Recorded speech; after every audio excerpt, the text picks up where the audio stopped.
In this video, we're going to look at how to do an Italian bind-off. If you're working in 2x2 ribbing, you should go watch the video where you do the setup step first.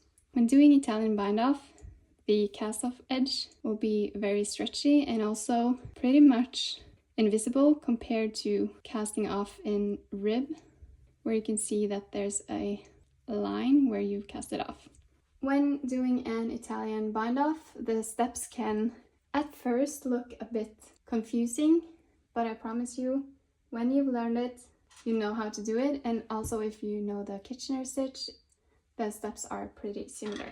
So what you need is a tapestry needle, and you're going to need a yarn tail approximately 3 to 4 times the length of the cast-off edge, and also leave a bit for securing the yarn tail afterwards.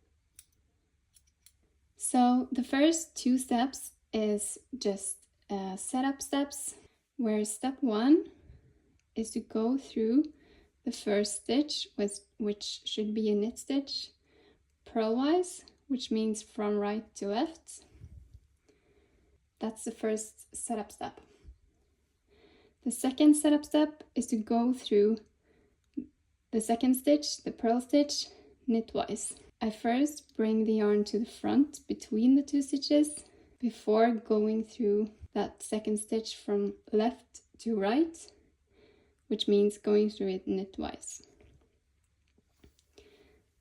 Like this.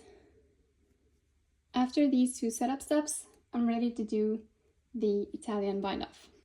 The Italian bind-off itself consists of 4 steps. Step 1 is taking off the first stitch, which is a knit stitch, knitwise.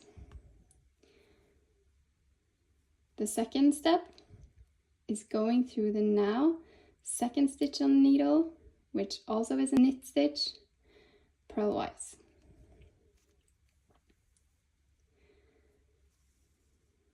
The third step is taking off the first stitch, which is a purl stitch, purlwise. And the fourth and last step is going through the second stitch, which is also a purl stitch, knitwise. I do as in the setup step, where I bring the yarn to the front first before going through the purl stitch knitwise.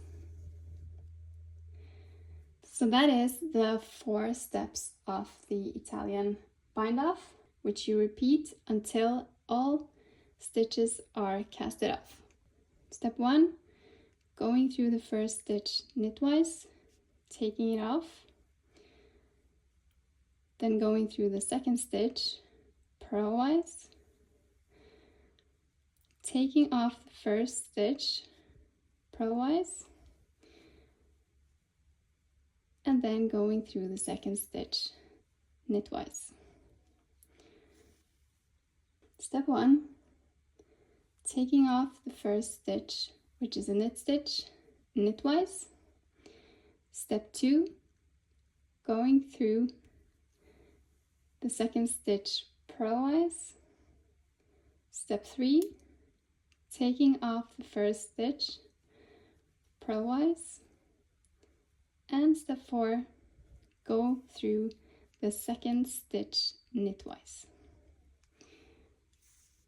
We also have a written explanation below. When you've seen how to perform the steps, you can also use that to keep track of where you are. Then I've done all 4 steps again, starting over at step 1, which is taking off the first stitch knitwise. Then the second stitch, go through the second stitch purlwise. The third step, going through the first stitch and taking it off purlwise. And the fourth step, going through the second stitch knitwise. Step 1, taking off the first stitch knitwise, going through the second stitch purlwise,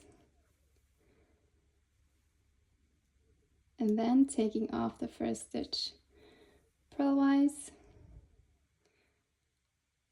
before going through the second stitch knitwise.